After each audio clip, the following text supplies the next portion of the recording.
Welcome and thank you all for joining us today for AHRMM's webinar, Purchased Services and Other Indirect Spend, Resiliency for Tomorrow's Supply Chain, sponsored by Owens & Minor. Hi everyone, this is Mike Schiller, Senior Director of Supply Chain for AHRMM, and I will be moderating today's session. As a note, all lines have been placed in listen-only mode, but you can ask questions by typing them into the Q&A box by hovering your mouse at the bottom of the WebEx screen, the lower right-hand corner, and go over the three dots, the ellipses there, and click Q&A. The Q&A discussion will be held during the end of the session today. After the session, please be sure to complete the evaluation so AHRMM can continue to offer relevant and valuable education content to you. You will receive your continuing education certificate about 2 weeks after you complete the survey. After our discussion today, you should be able to list the key differences in managing indirect spend versus supply spend and the resiliency value that each brings to the healthcare organization, as well as considering key criteria, risk assessment, and mitigation strategies for indirect spend in your organization. Applying leading practices and examples discussed today to achieve C-suite support for strategic change, to purchase services, sourcing, and management. We would like to thank Owens & Minor for their generous sponsorship of today's webinar, their ongoing support of AHRMM, and their continuous support of the healthcare field as a whole, improving supply chain services leading to quality patient care and outcomes. I'd like to welcome Vicki Lyle, Vice President of Industry Associations at Owens & Minor, to say a few words and help us consider how the discussion correlates with AHRMM's cost, quality, and outcomes movement. Vicki? Hey, thanks, Mike. We're thrilled to be here to sponsor today's webinar. Owens & Minor celebrated its 140th year anniversary this year. Throughout the years, Owens & Minor has expanded beyond distribution to include Americas-based manufacturing with Halyard branded products and created robust patient direct business combining Byram Health and Apria acquired businesses.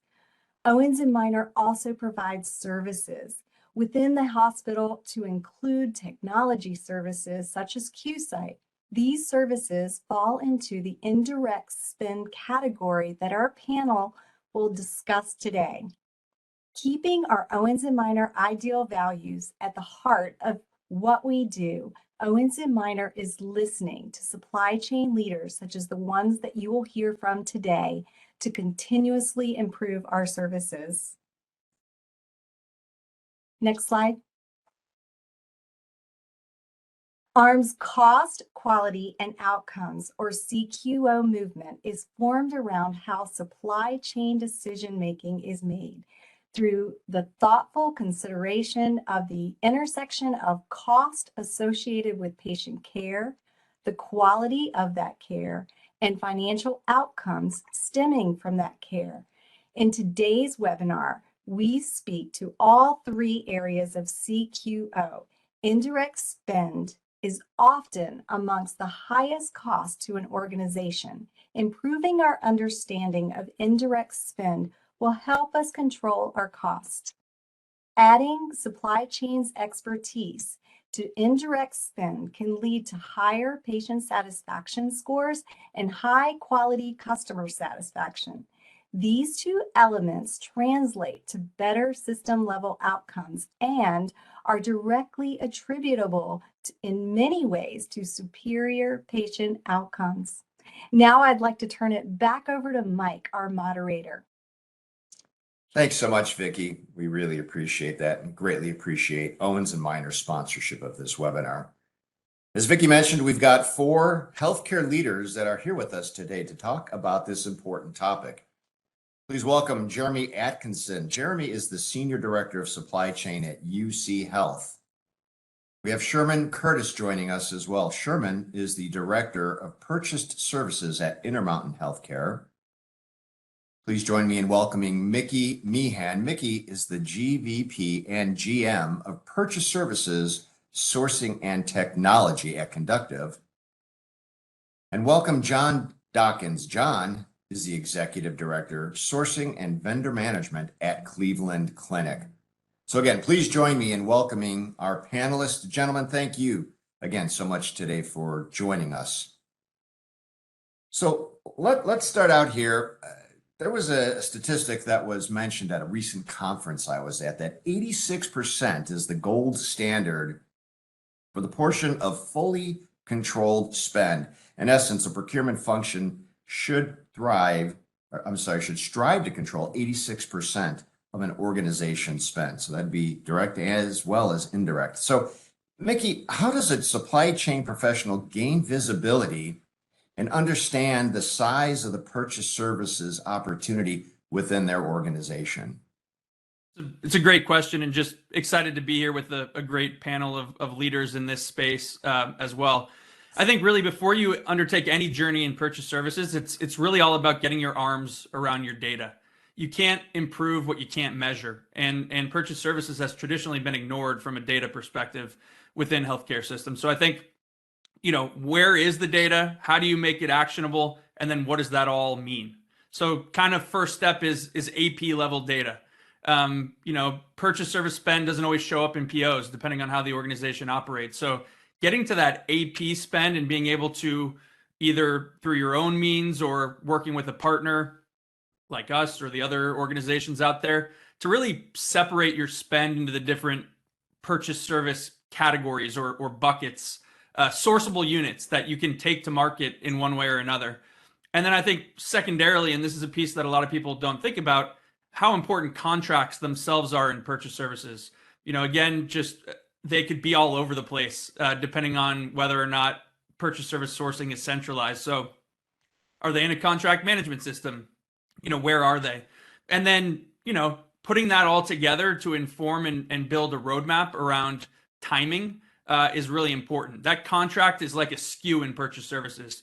Those service level terms mixed with the pricing, that's how you figure out how to go to market. So I think, that is really the baseline set that's going to allow you to say, hey, this is how big purchase services is in my organization. And I bet you it's bigger probably than most think. And then here's the pieces of data that help inform how I'll move forward. Thanks, Mickey, for that. I'd like to open it up to the rest of the panelists for your thoughts, please. I agree with what's been said. I think it's really important to recognize the purchase services. The analytics is more than just an analytical exercise with your analysts. It's actually a team sport where you need to engage a number of different players within the organization to really identify the total value of ownership, the total cost of ownership, and all the variables that impact the business owner, the patient, with the services that are being provided. It's really a detailed approach that includes a finance team, that includes a service line. It could also include the supplier or vendor themselves in providing you key information to measure value and compare that. Yeah, Mike, the only thing I would add, and just to correct the record for my peers, my title is Director of Strategic Sourcing. I didn't want to give myself a promotion on here. Appreciate the chance. I'm speaking prophetically. Thank you. The only thing I would add, that was well covered. The only thing I would add is something that I found extremely valuable, and Mickey sort of touched on it, was a standard taxonomy around how are we, what's the naming convention, and then which buckets are we putting which areas of spend in.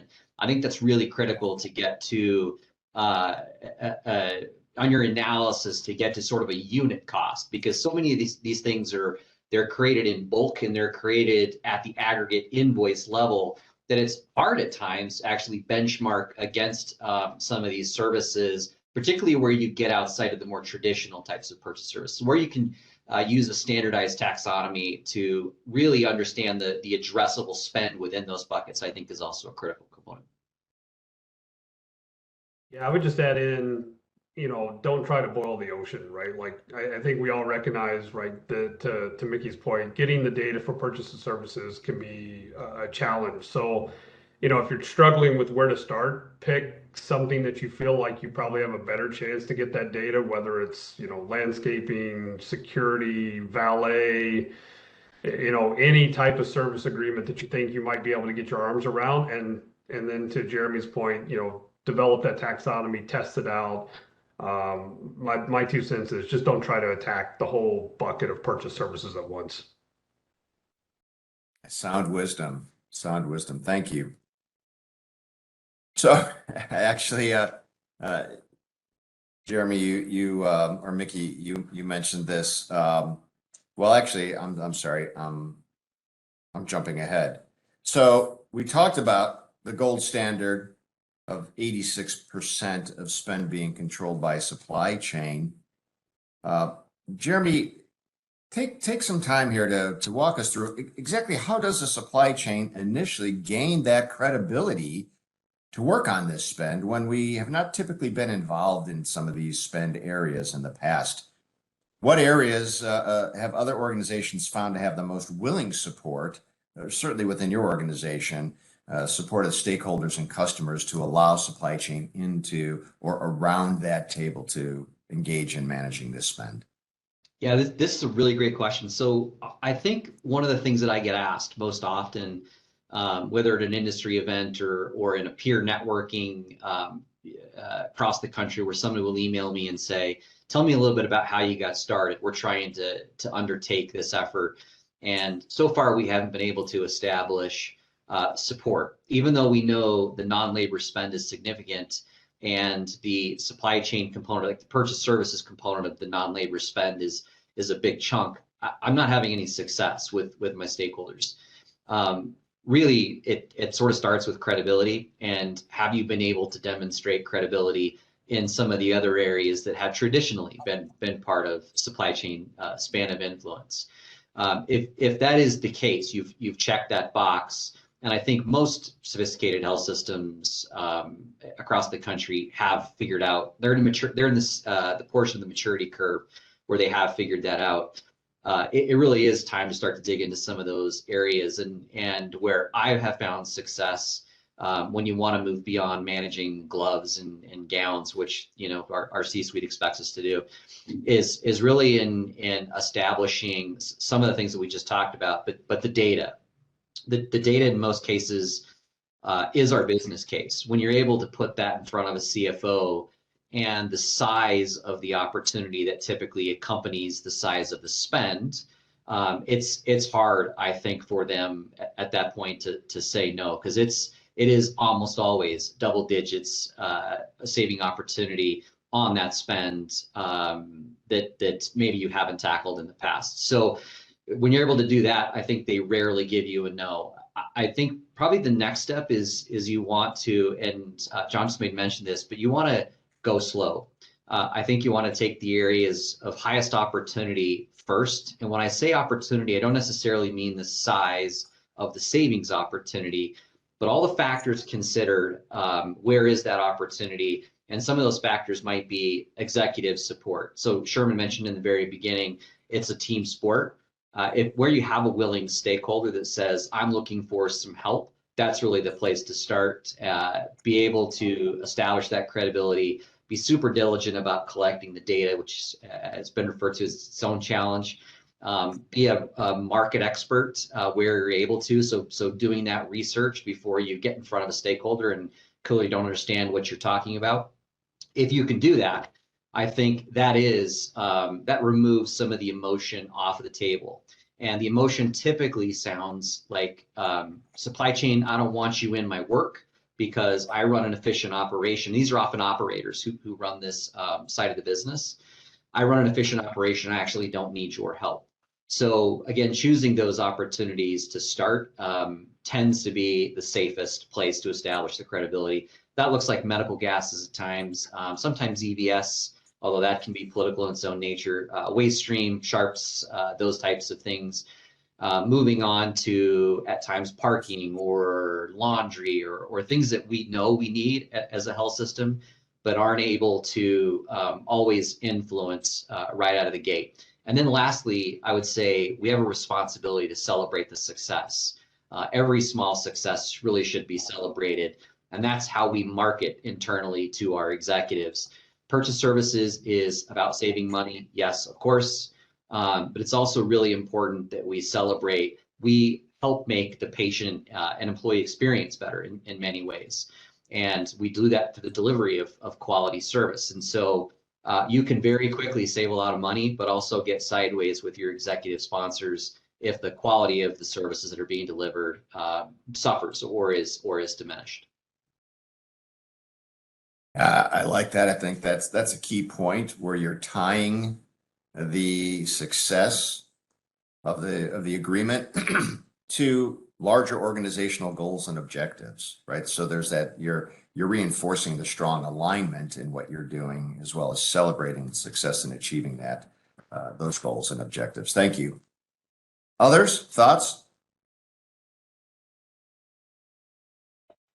When considering the political landmines that are out there, a lot of the challenges that we experience take place when you're not matching the decision rights and the governance to the span of control that's taking place. Sometimes you may lead out with a strategy to centralize purchase services across multiple geographical areas of your organization, but you don't have the decision rights committees or the governing structure to support that. So it's really important that you're aligning your governance with the strategy and gaining that support across the board, and use peer-to-peer pressure to maintain compliance and overcome some of those obstacles.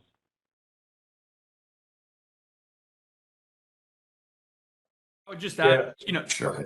Go ahead, Mickey, please. I was going to say, it's one of the things we always try and help our members and customers with is just getting to that total value equation between the different suppliers. I really think that was kind of what Jeremy was getting at.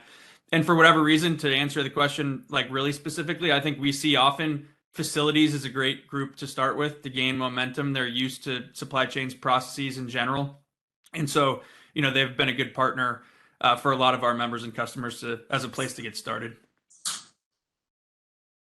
Yeah, I was just going to add in, if you aren't sure what the total purchase of services are, in our early days, we've been at this for probably close to 15 years now. We literally took what our total spend was, subtracted the direct supply spend, subtracted pharmaceutical spend, and the gap is what we started with. Well, that must be purchase services, right? So it wasn't an exact science, but it was close enough to get started. And could not agree more with what others have already said. If you're struggling, I would say, look, take advantage maybe of the opportunity that's out there now, right? Where healthcare's financial situation is not all that great. And I would imagine we're all in probably similar places with budget cuts and reductions and looking for every dollar that we can get our hands on. Find, to that credibility point that Jeremy was bringing up, if you have a partner, if you have a relationship with a business unit or senior leader, and that they have maybe some budget efficiency, that's a great lead in now, I think, to take advantage of what could be a negative environment for us and turn it into a positive one. And the way that we approached that early on was we just looked and said, I'll pick on IT as an example, although we didn't start there, was, wouldn't it be great if your manager of your, network was able to actually manage the network and not have to spend time negotiating contracts, right?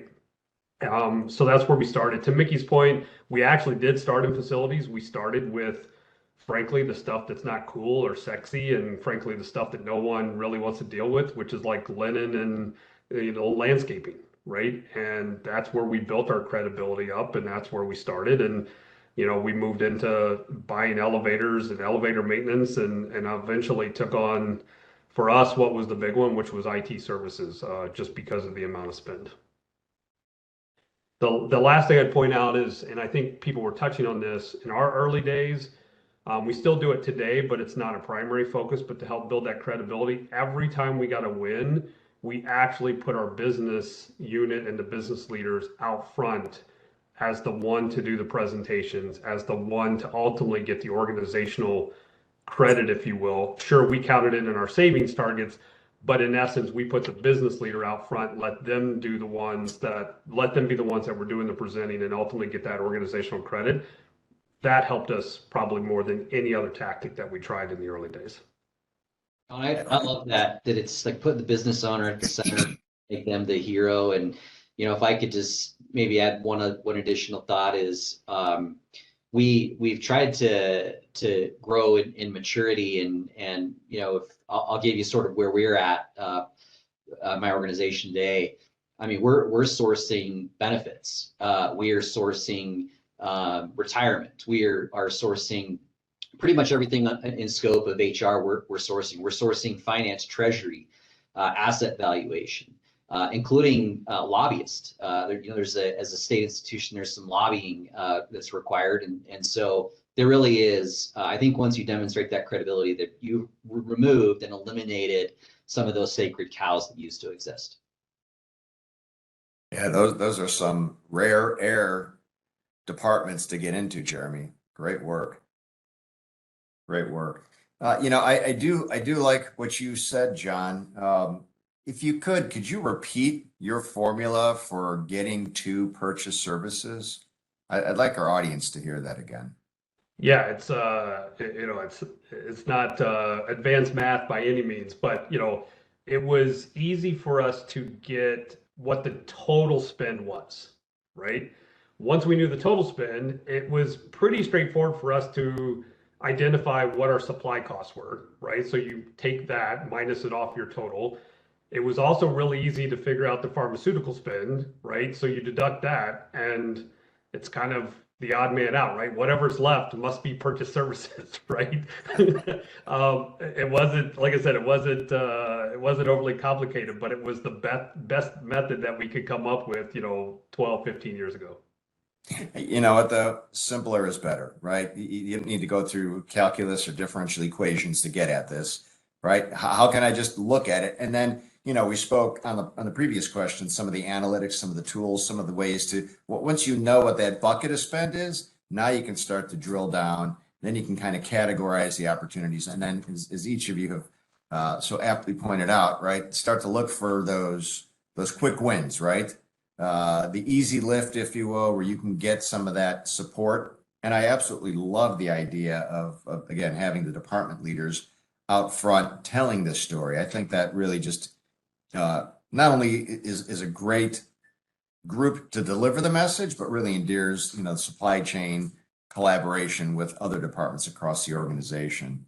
And I also love, let the IT individual manage the network, not contracts. I mean, that's no different than trying to remove clinicians from supply chain activities, right? That they're there to take care of patients. So how do we do that? So great approaches. I love it. So John, just a quick question for you, John. So at Cleveland, you're also looking at purchase services within the clinical space, like lithotripsy, some of those surgical outsourced services, direct patient agreements that are servicing, correct? Correct. Yeah. Yeah, it was, we started with that kind of, you draw a circle on the screen or on the whiteboard, right? And you say, okay, well, that amount is clinical supplies, this amount is pharmaceutical, what's left?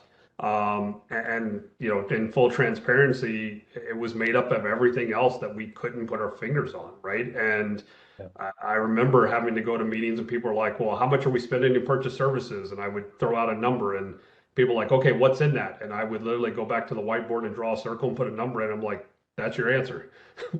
I don't have any more information than that, right? We're working on it. We're trying to build it, but you're right, Sherman. It included everything from service agreements on scopes to landscape to IT networks.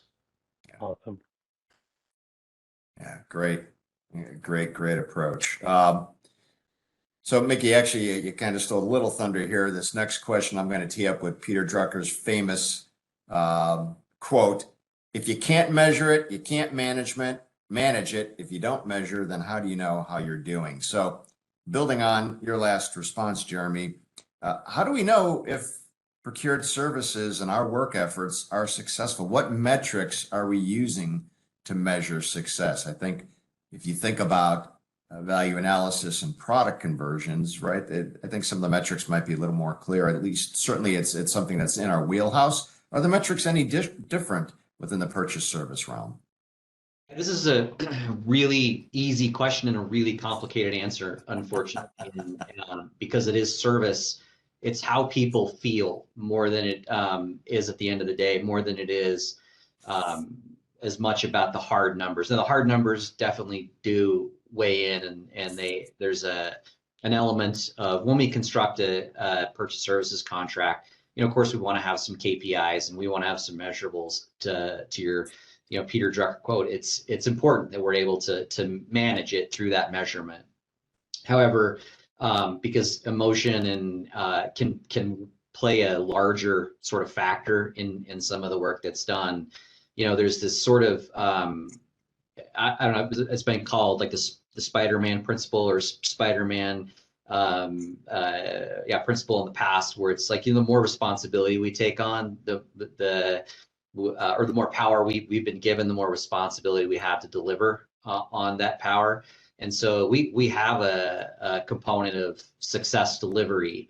Ultimately, what I'll give you is the way I've sort of boiled it down, and I don't know if you'll find this in a textbook or not, probably not, but this is what the way I found success is: have I eliminated the range of possible redundancies to a place that's meaningful? There may be redundancies that still exist for appropriate business purposes. So if I use snow removal, for example, when you're spread out or over a region, sometimes, in fact, in most cases, those are more mom and pop operations. And so you may have to have multiple suppliers in the space. But ultimately, have I eliminated the redundancies to the extent that I can? Have I reduced the amount of variability in the way that those services are delivered? And ultimately, have I standardized the way that service is delivered and the pricing at which is delivered? And that pricing can fluctuate, obviously, from region to region, where the cost of labor, which is a big input into most purchase services, is a key factor. Lastly, I'd say, have I been able to prioritize the savings opportunities or the service opportunities for the organization based on their larger strategic goals and the available resources that we have? And then have I developed those milestones for the team to close those gaps? Ultimately, I think if you're able to put the plan together in that sort of way, it really is hard to not have success. And you'll tinker around and you'll find out a KPI in this space is super useful, but it's less useful in this space. I think it's why the competencies of the professional services, purchase services, sourcing category manager are somewhat different than some of the competencies for those who, for example, are sourcing PPI or those who are sourcing capital. There is an element of service-based approach that I think becomes an important part of this. And then lastly, maybe you say the only metric that matters is customer satisfaction. So if we've satisfied our customers, I do think there's that's something that we can hang our hat on. Is there a survey component, Jeremy, that you guys send out to measure that customer satisfaction? Yeah, there is. There's some joint commission stuff that's required. And then internally, what we do is we do some quality assessments, and then we do some customer satisfaction assessments as part of that to ensure patient care is enhanced, to ensure that the employee experience is enhanced. That's all baked into some stuff we do internally. I think just to add on to that, one of the things that's really important, especially as we've advanced, to this stage of where we are in the pandemic, the importance of supplier partnerships and really having better partnerships with your suppliers overall for a variety of reasons. But with that is sharing that satisfaction information with your suppliers, right? Because how many times we've heard that like a supplier didn't know where they were at with a health system, and all of a sudden an RFP comes out or they get kicked out. And a lot of them are willing to listen and improve their service. They just need to hear it. So I think that's another big piece of it, is taking that feedback and making sure it gets back to the suppliers, whether it's through some kind of system or QBRs or whatever the case might be. But, getting that information back to them is really important. Great point. Absolutely. I would add that just a caution on the use of benchmarking in this space. And I think we've all been frustrated with what we've seen in benchmarking and purchase services. If we want to use it the same way we use it in other categories, purchase service benchmarking should be used as a directional tool. But as you combine that direction to help you develop the strategy and the next steps and to ask the questions, but it is not a tell-all to the value of the service. That the satisfaction surveys are a big part of that in combination with the information you get through analytics. Yeah, I was going to say something similar, Sherman. Yours is probably more eloquent than mine. I'll say mine anyways. One is the first one I would say that's kind of tied to that is I used to describe when people said, direct versus indirect, what's the difference? And I used to answer that with indirect is all the things that no one cares about until it's not there, right? No one cares about toilet paper or paper towels until they go to use them and they're not there, right? As your answer was way more eloquent than mine. The one thing I would say that we found that really didn't work that well, and it's to your point, Sherman, around like some of the traditional metrics like percent of revenue or percent of patient days, like all those typical metrics. And the reason that we found that they didn't work well for us is in any given year in purchase services, you could have a big consulting project worth a few $1 million that throws those metrics off. And in theory, that's not a problem, right? It was budgeted, it was planned for, but it's enough to swing the metric in a negative direction. Likewise, anything that has large expenditure related to refresh, so you're thinking like servers, network gear, wireless access points, things that cost millions of dollars but happen every 4 to 6 years. Again, we spent more time explaining the variance of the metric than the metric value that it produced for us. So just to share that for others as well. That's a really good point. Yeah, you've got some of those non-cyclical spend anomalies that come into play. So let me ask a question here regarding the quality analysis, combining data plus survey. How often are you guys doing this in your purchase service contracts? How often are you going back? Is it just annual basis? Is it at each quarterly business review, one and done until the contract comes up for renewal? Do you guys have a kind of a planned or a cadence that you're conducting this analysis? Yeah, we do an internal checkpoint on a quarterly basis with our business owners. And then we do a quarterly checkpoint with all of our suppliers on a regular basis. That is it's scheduled that way. However, organically, what really happens is you really are on a sort of week to week cadence with those business owners if you're plugged into what they're trying to do. And so you really do have a consistent feedback loop that's occurring.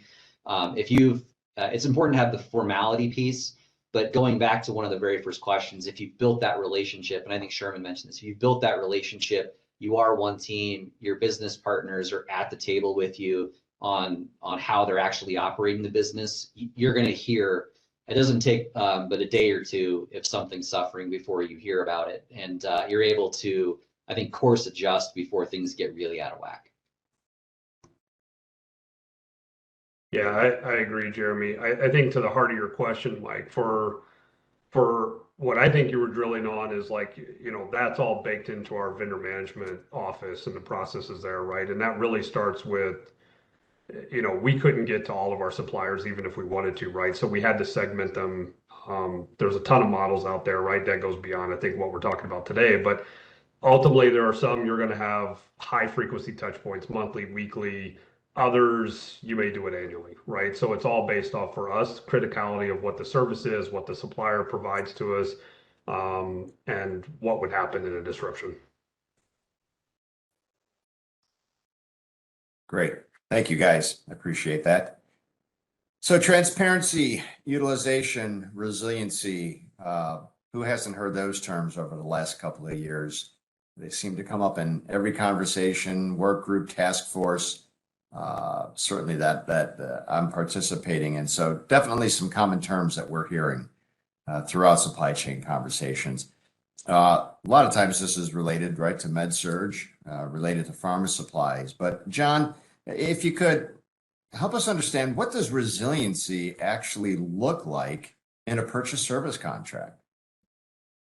Yeah, so you're right, and I was going to start with boy, we should probably set a definition of what we're talking about because resiliency probably, if we look it up, probably have multiple definitions at this point. For the sake of how I'll tackle this, let's define resiliency as really our focus on the impact and tolerance levels of service delivery disruptions. So in other words, what I'm really saying is how well can we absorb and adapt any shocks to the organization?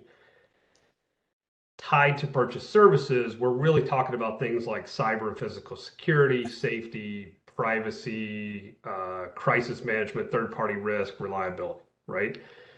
So how we've attacked that is there's generally high level two primary strategies. The first one is deepening our collaborative relationships with our suppliers where we share data, align incentives, and mitigate risks that are joint to both of us.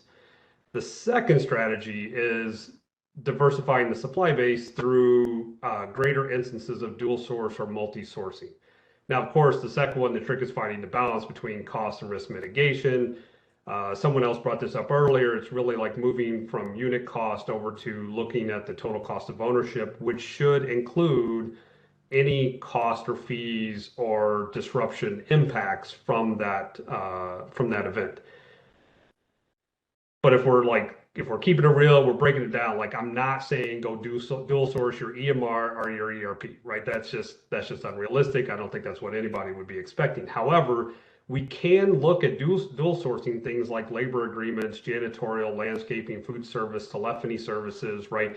There's a lot of those things in purchase services where it doesn't hurt us to dual source it. And it theoretically, if we do the agreements right, it wouldn't cost us any more. It wouldn't add cost to the organization. So how do we define a good approach? I touched on this a little bit in the last answer. I think there's two high level ways to do it. I think one is you have to map all your critical services and come up with, there's algorithms out there, use it, modify one, doesn't really matter, but like look at all your services and come up with some scoring mechanism and some number scale that says this service from this provider is more critical than the next. Or if you have a vendor management function, you can also tie into their segmentation framework and map the suppliers themselves by impact and risk. Once you have that, I recommend go to those business leaders who are responsible for those services and ask them a question like, what would happen if you did not have this service for 1 hour? What about 4 hours? What about a day? What about a week? Right? The higher the risk and the pain associated with the longer periods of disruptions, the more critical then it is for us to work with our business leaders and our suppliers to get the right language and the right agreements in place, which would include dual source, right? So, easy things to do like inserting language, and I say easy, I mean that relatively, but like service levels, we talked about that. But I also think we can take a page off of what we are seeing now happen in med-surg and pharma, which you hit on, Mike, which is failure to supply language, right? So if you have an outsourced security agreement or an outsourced food service, there's nothing that really is stopping us to put in language and penalties around failure to supply. Then if we look in other areas where we can proactively put in secondary agreements, have them in place, but only have them activate in the event of a disruption.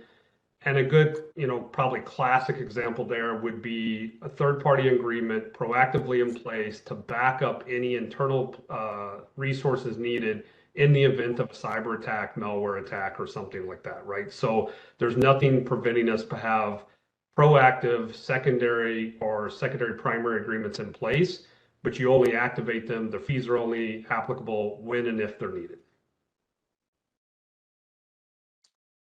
Thanks so much, John, for that. I appreciate that, John. This topic of how to build a contract that supports resiliency, it's been something I've been struggling with, and to hear about a secondary agreement. How many organizations out there, for example, rely on their bulk oxygen and their tank replacement that's just running off the GPO agreement and doesn't have a secondary agreement that supports this? some other things to proactively do is making sure you're having regular reviews with the supply chain, with the business owner, and you're developing a relationship of flexibility. If the company is the type of company that requires an SOW every time you ask them to do something else, well, that's not something you can negotiate at the time of a disaster, obviously. So you have to be able to make sure you have a good relationship in place and support that and engage them in your safety survey assessments, have them part of your drills, actively utilize them to see how they're going to respond if there were a disruption to their service. That's really unique, a unique approach there, Sherman, is to invite these purchase service vendors, suppliers, contractors into any type of drills or practices that the organization is running, tabletop exercises, whatever they may be. Anybody else engaged of activity?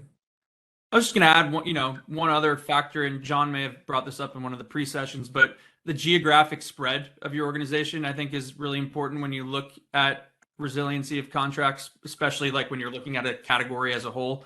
Whether it's snow removal in different regions that you might be in, that's one where one supplier is probably not going to be able to cover them all. So it's like you have your backup, your kind of 1-2, but you also need to think about that from a geographic perspective.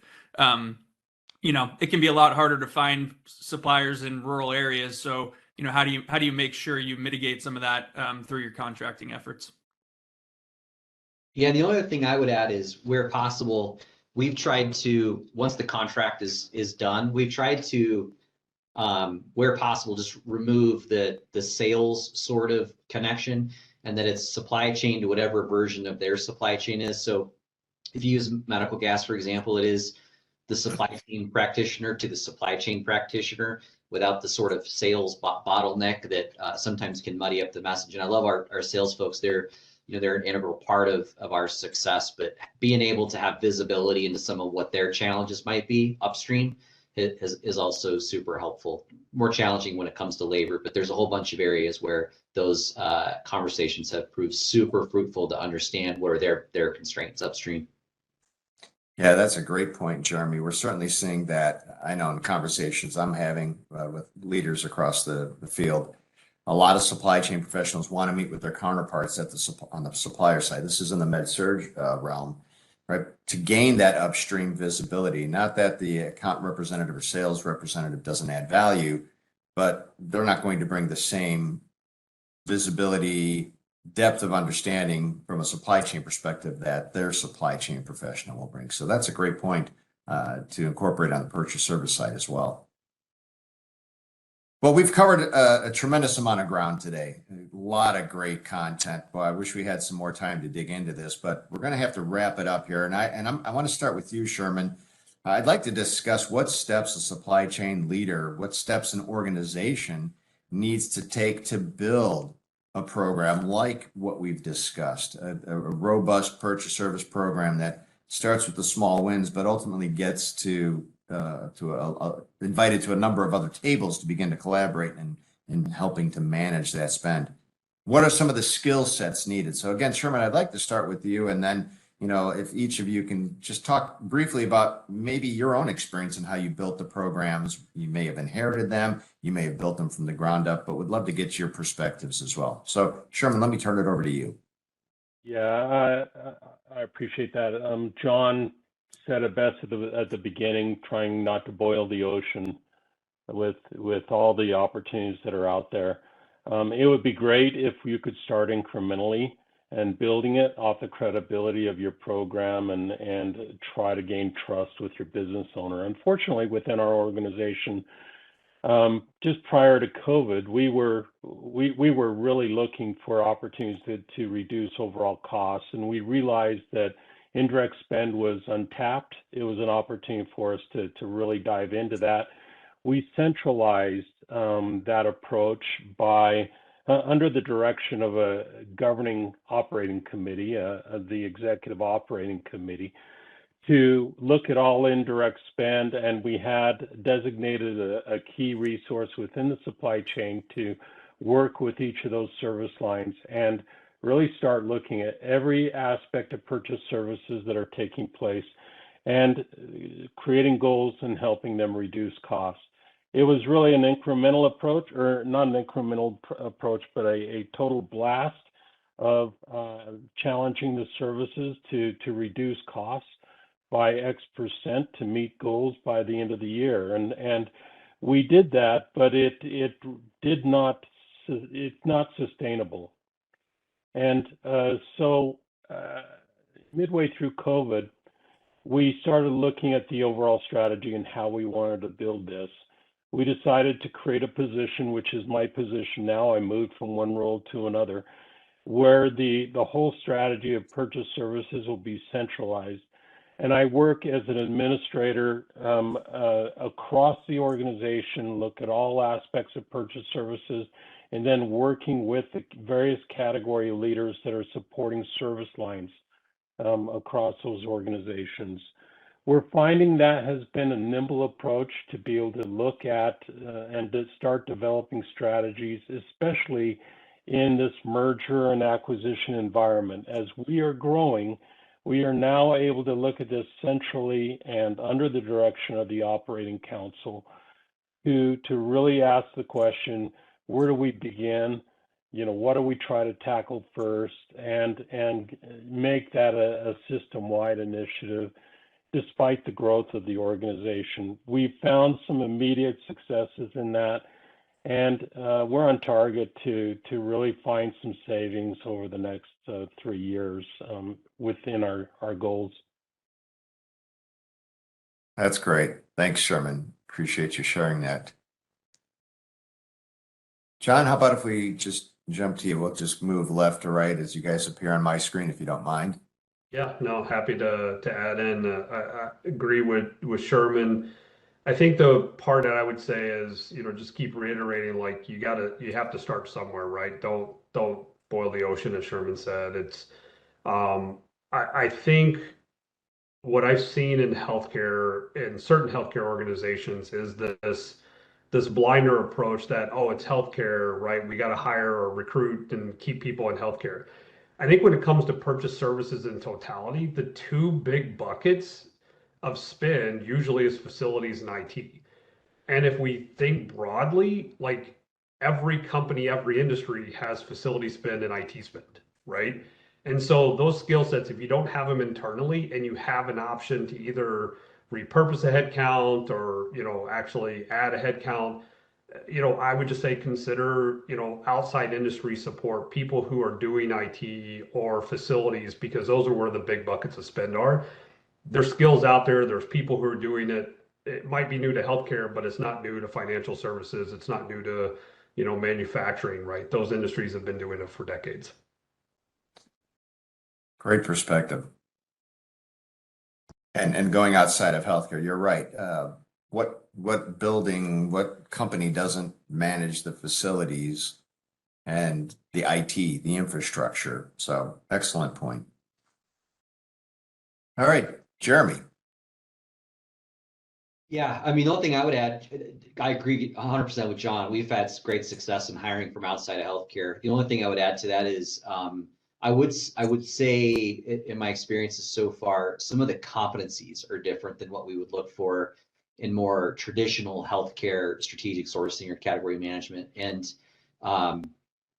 it's pretty rare, for example, that you're gonna lead an initiative, you're gonna ink a contract, you're gonna walk away and see in 3 years.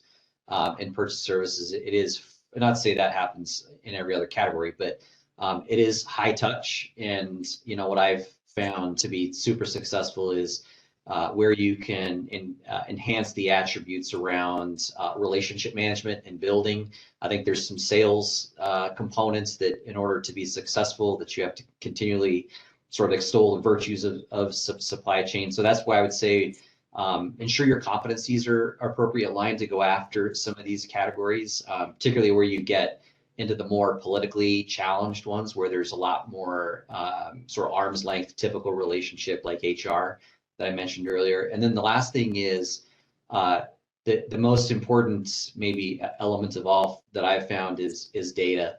And it's really, really hard, as has been mentioned, to get data in purchase services, but it is the lifeblood. So wherever you can start to put together a either with a partner, because there's great partners out there that can help you do this, or if you have the capabilities internally, but put together data so that you can speak intelligently around how much addressable spend is in each one of these sort of purchase services buckets.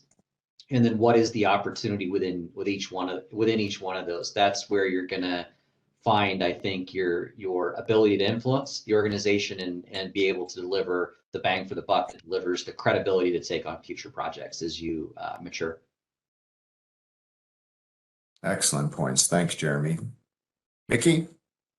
You know, as a purchase service myself, you know, our lens is probably a little different. We get to see a variety, and I think Sherman said something really important there when he talked about the executive operating committee. You know, having executive support from the top down really makes a big difference to kick off a program.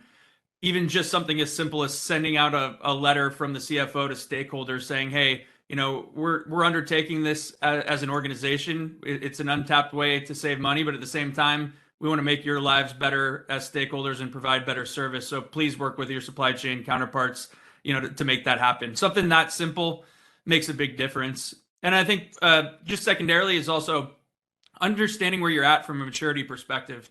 You know, we thought that was so important. We wrote a book about it because you have to kind of be honest of yourself and where you're at, because back to everybody's point about not trying to go too far too fast, it's like that will kind of dictate where you do start and what you do start with. So just having that kind of internal look to say, you know, we have these committees in place, we have these processes in place, we can repurpose them for this area. I think that's really important as well. But I think it was well put by everyone here on the panel. Excellent points, and some really good takeaways for those organizations, those supply chain leaders and other healthcare leaders looking to build, either start, build, or build upon their existing purchase service team structure. So thank you guys all for that. Want to go ahead, open it up. We've got just a few minutes here, but want to make sure that we give the audience an opportunity here to ask any questions of our panelists. So again, go to the Q&A chat box, or the Q&A box over on the side, and take a moment to type in your questions. You can also use the chat. We're monitoring that as well. And while we're waiting for some questions, we talked today, I want to bring this up. Cost of labor is a significant portion of purchase service contracts, and we're all painfully aware of some of the labor challenges out there, right? Certainly within our own organizations as leaders, but then when you're contracting with other companies, obviously they're under the same level of constraint. Do you have any tips on how you're managing that aspect of the contract? Number one, to ensure that they're providing the right level and competency of labor to the job, but that there's that you're not at a point where they don't have the labor in general. So any tips? And then of course the cost, right? The escalators and other clauses like that. So tips around managing labor that you guys could share?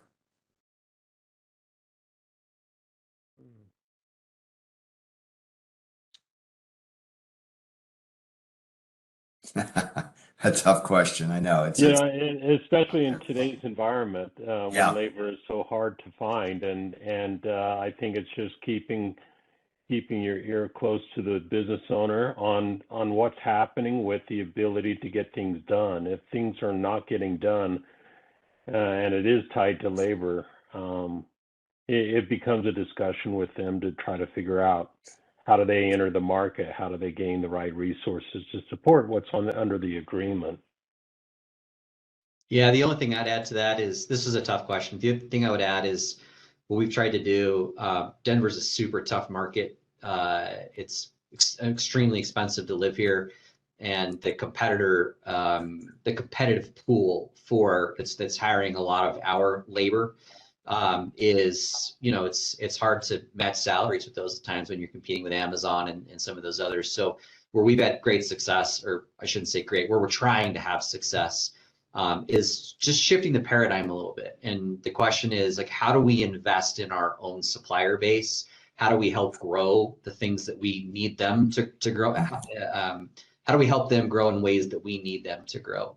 And what are those competencies that we need them to sort of develop to enhance who they are so that they're the supplier we need 5 years from now? And it really is an investment in those groups. It's as I said, it's not a ink a contract, hope it all works out and see you in 3 years. It is an ongoing roll your sleeves up and work with them on a pretty day-to-day basis at times. Yeah. I'll make mine short because I see a couple questions we want to get to. Bid and bid often is one way to at least know if you're staying competitive. And then lastly, and Jeremy, I thought you were going there, so I didn't think I was going to have to comment, but like supplier diversity has been a huge win for us because of one, the payback to the communities in which we serve. But typically we have found that they are smaller companies and they are more willing to work with us on either labor rates or fees. And then lastly, I would just say if you're doing like implementation or anything that includes labor, make sure you're looking at those agreements and detailing out by line item what that labor costs you so that you know it's not buried in the cost somewhere. All right, so we've got 2 minutes here. We've got a couple of questions. Unfortunately, we're not going to have a chance to get to them all. As I mentioned, our panelists have graciously agreed to respond to these, and we'll make the responses available after the webinar. Quickly, we've talked about 86% as the gold standard for spend that should be managed by supply chain. In your organizations or in just your area of expertise, what would you think is a realistic number for healthcare? Is 86% a realistic number? Is it 50%? Any thoughts that you can share in the closing minute that we've got together? I'll just say from my perspective, I think it's realistic. We're in the low 90s, but we've been at it for over a decade. So I think the question really should be what's realistic in year one and go forward. And, I think that comes back to the other answers we gave previously. I think Low 80s and pushing for higher, but we're in the low 80s. low 80s. Okay. Yeah, we're just starting our program, and so incrementally we're building. Sure.